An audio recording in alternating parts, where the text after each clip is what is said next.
अध्याय 16। ऋषियों ने कहा, साधु शिरोमणि, अब आप पार्थिव प्रतिमा की पूजा का विधान बताइए जिससे समस्त अभिष्ट वस्तुओं की प्राप्ति होती है। सूत जी बोले, महर्षियों, तुम लोगों ने बहुत उत्तम बात पूछी है। पार्थिव प्रतिमा का पूजन सदा संपूर्ण मनोरथों को देने वाला है तथा दुख का तत्काल निवारण करने वाला है।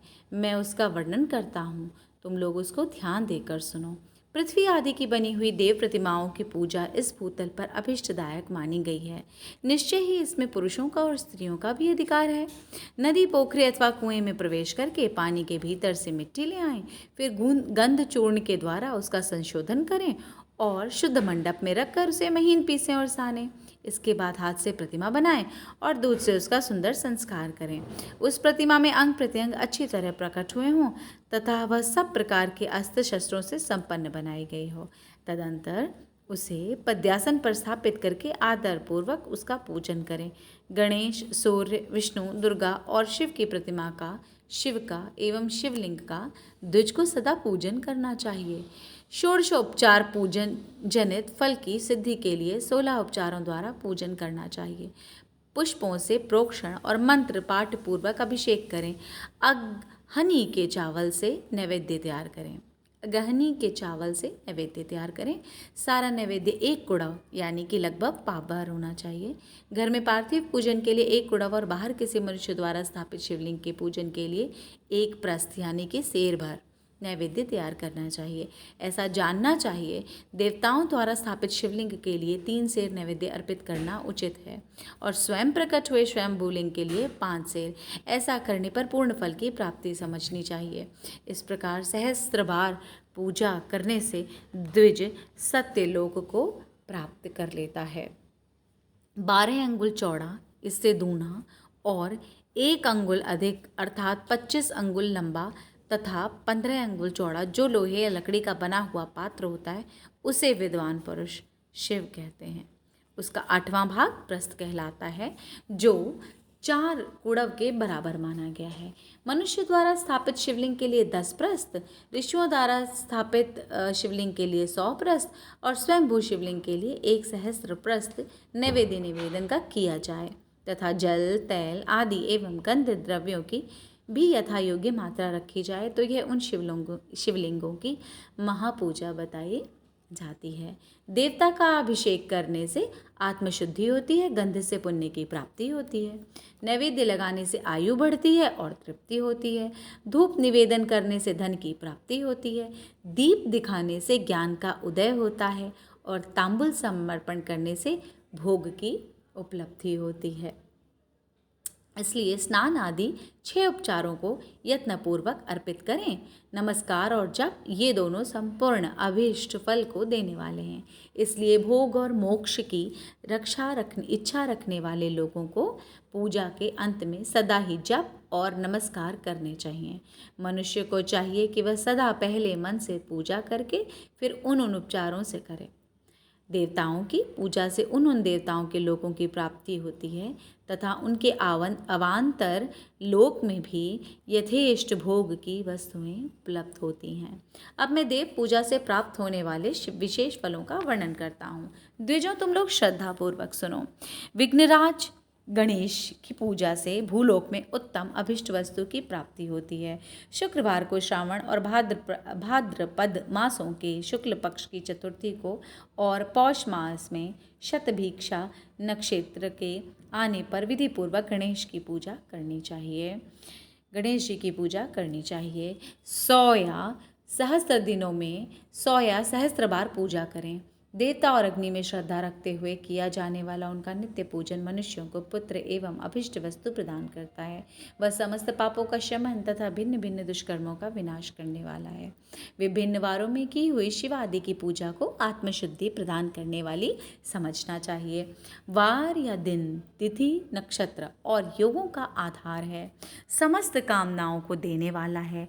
उसमें वृद्धि और क्षय नहीं होता, इसलिए उसे पूर्ण ब्रह्म स्वरूप मानना चाहिए।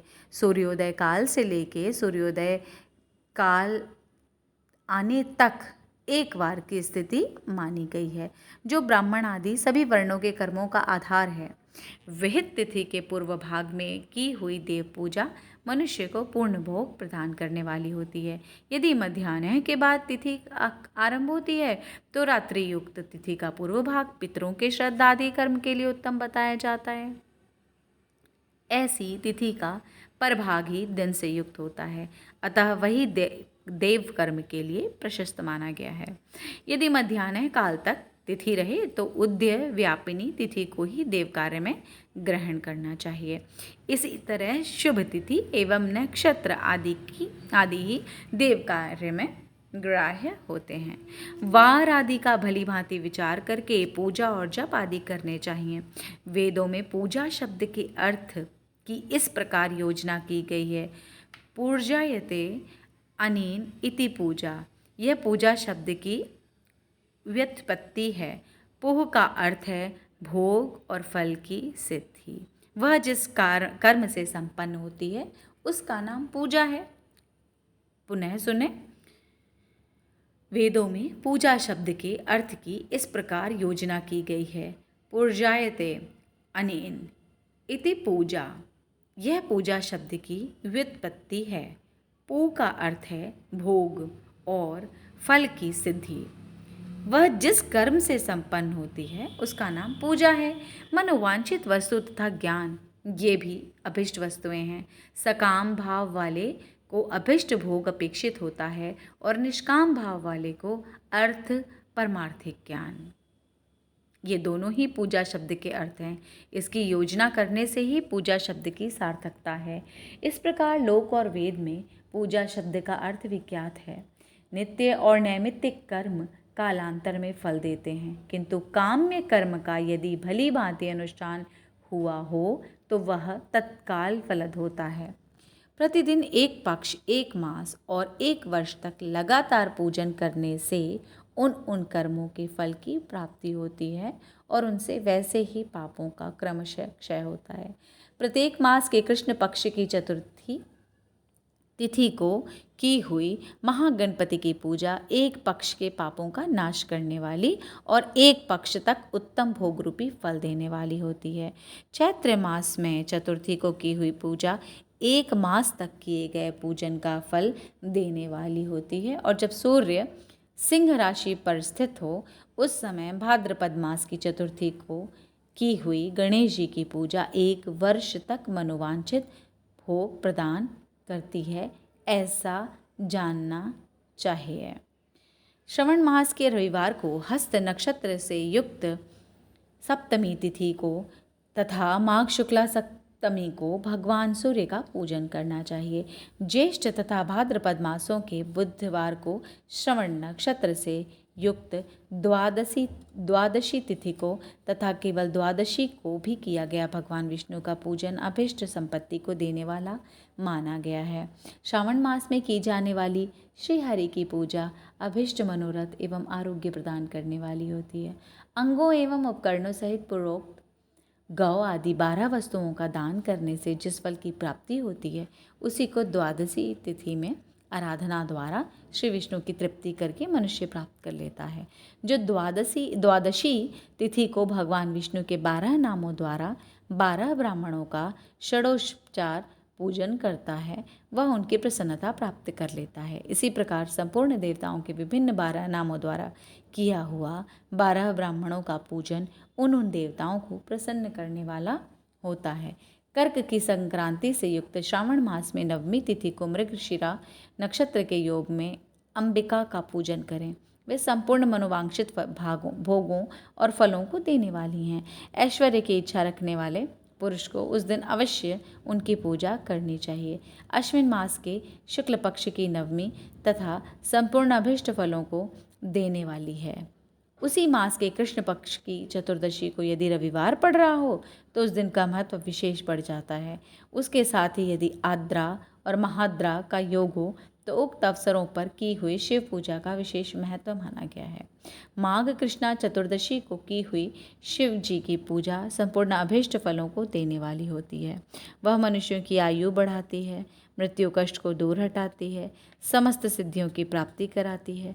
ज्येष्ठ मास में चतुर्दशी को यदि महाद्रा का योग हो अथवा मार्गशीर्ष मास में किसी भी तिथि को यदि आद्रा नक्षत्र हो तो उस अवसर पर विभिन्न वस्तुओं की बनी हुई मूर्ति के रूप में शिव की जो 16 उपचारों से पूजा करता है उस पुण्यात्मा के चरणों का दर्शन करना चाहिए। भगवान शिव की पूजा मनुष्यों को भोग और मोक्ष देने वाली है, ऐसा जानना चाहिए।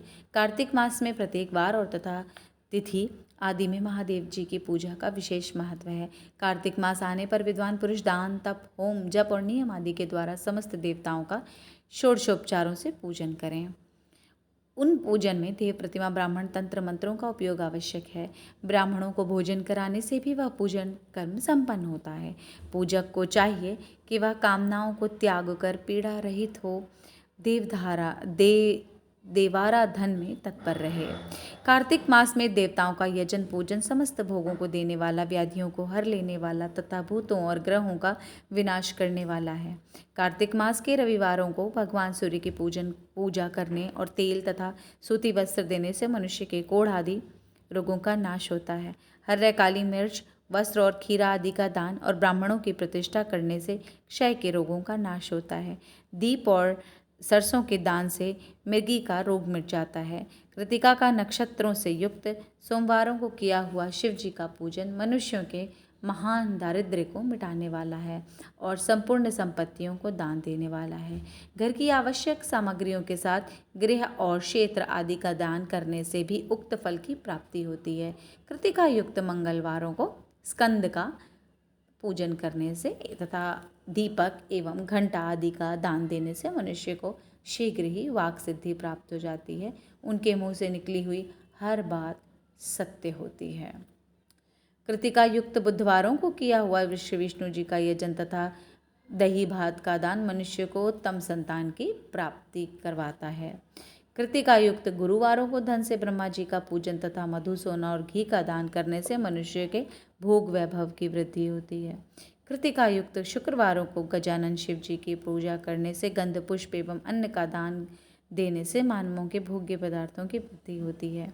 उस दिन सोना, चांदी आदि का दान करने से बंध्या को भी उत्तम पुत्र की प्राप्ति होती है।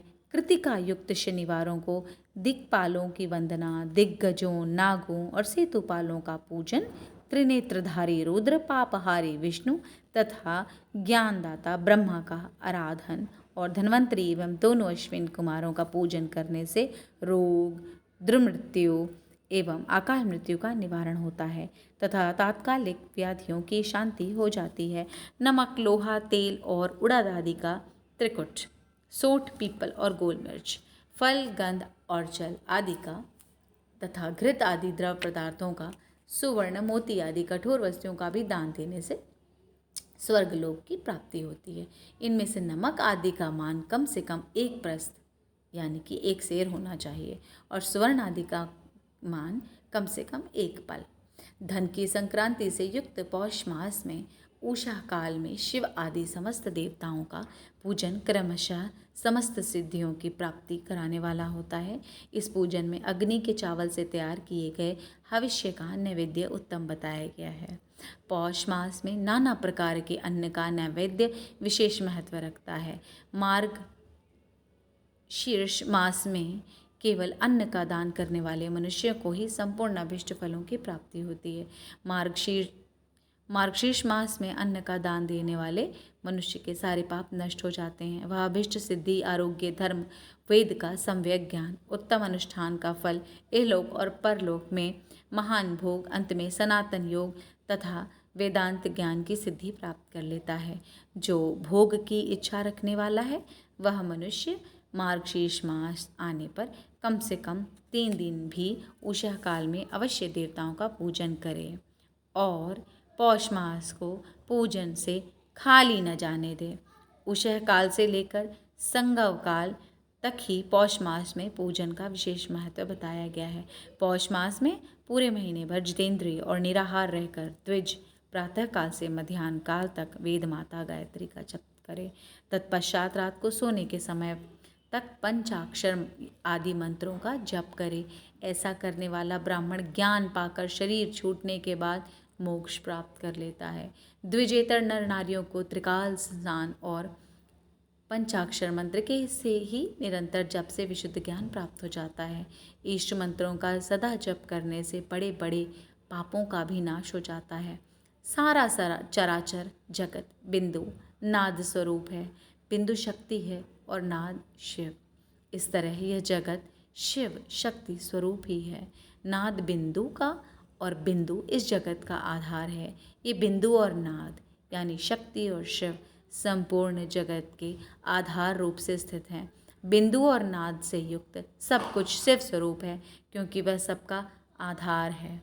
आधार में ही आधेय का समावेश अथवा लय होता है। यही सकलीकरण है।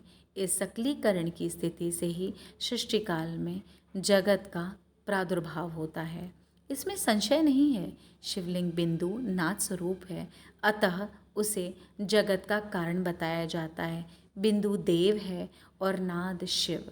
इन दोनों का संयुक्त रूप ही शिवलिंग कहलाता है। अतः जन्म के संकट से छुटकारा पाने के लिए शिवलिंग की पूजा करनी चाहिए। बिंदु रूपा देवी उमा माता हैं और नाद स्वरूप भगवान शिव पिता। इन माता पिता के पूजित होने से परमानंद की ही प्राप्ति होती है। अतः परमानंद का लाभ लेने के लिए शिवलिंग का विशेष रूप से पूजन करें। देवी उमा जगत की माता हैं और भगवान शिव जगत के पिता। जो इनकी सेवा करता है उस पुत्र पर इन दोनों माता पिता की कृपा नित्य अधिकाधिक बढ़ती रहती है। वे पूजक पर कृपा करके उसे अपना आंतरिक ऐश्वर्य प्रदान करते हैं। अतः मुनीश्वरों, आंतरिक आनंद की प्राप्ति के लिए शिवलिंग को माता पिता का स्वरूप मानकर उसकी पूजा करनी चाहिए। भर्ग शिव पुरुष रूप हैं और भर्गा यानी कि शिवा अथवा शक्ति प्रकृति कहलाती हैं। अव्यक्त आंतरिक अधिष्ठान रूप गर्भ को पुरुष कहते हैं और सुव्यक्त आंतरिक अधिष्ठान भूत गर्भ को प्रकृति। पुरुष आदि गर्भ है, वह प्रकृति रूप गर्भ से युक्त होने के कारण गर्भवान है, क्योंकि वही प्रकृति का जनक है। प्रकृति में जो पुरुष का संयोग होता है, यही पुरुष से उसका प्रथम जन्म कहलाता है। अव्यक्त प्रकृति से महत्वादि के क्रम से जो जगत का व्यक्त होना है, यही उस प्रकृति का द्वितीय जन्म कहलाता है। जीव पुरुष से ही बारंबार जन्म और मृत्यु को प्राप्त कर लेता है। माया द्वारा अन्य रूप से प्रकट किया जाना ही उसका जन्म कहलाता है। जीव का शरीर जन्म काल से ही जीर्ण यानी कि 6 भाव विकारों से युक्त होने लगता है, इसलिए उसे जीव की संज्ञा दी गई है। जो जन्म लेता है और विविध पाशों द्वारा तनाव बंधन में पड़ता है, उसका नाम जीव है। जन्म और बंधन जीव शब्द का अर्थ है। अतः जन्म मृत्यु रूपी बंधन की निवृत्ति के लिए जन्म के अधिष्ठान भूत मात्र पितृस्वरूप शिवलिंग का पूजन करना चाहिए। गाय का दूध, गाय का दही और गाय का घी, इन तीनों को पूजन के लिए शहद और शक्कर के साथ पृथक पृथक भी रखें और इन सबको मिलाकर सम्मिलित रूप से पंचामृत भी तैयार कर लें। इनके द्वारा शिवलिंग का अभिषेक एवं स्नान कराएं। फिर गाय के दूध और अन्न के मेल से नैवेद्य तैयार करके प्रणव मंत्र के उच्चारण पूर्वक उसे भगवान शिव को अर्पित करें। संपूर्ण प्रणव को ध्वनिलिंग कहते हैं। स्वयंभूलिंग नाद स्वरूप होने के कारण नादलिंग कहा गया है। यंत्र या अर्घा बिंदु स्वरूप होने के कारण बिंदु लिंग के रूप में विख्यात हैं।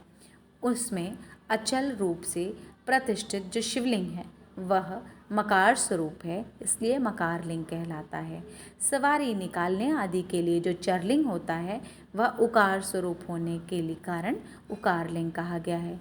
तथा पूजा की दीक्षा देने वाले जो गुरु या आचार्य हैं, उनका विग्रह आकार का प्रतीक होने से आकार लिंग माना गया है। इस प्रकार आकार, उकार, मकार, बिंदु, नाद और ध्वनि के रूप में लिंग के 6 भेद हैं। इन 6 लिंगों की नित्य पूजा करने से साधक जीवन मुक्त हो जाता है, इसमें संशय नहीं है। इति अध्याय 16।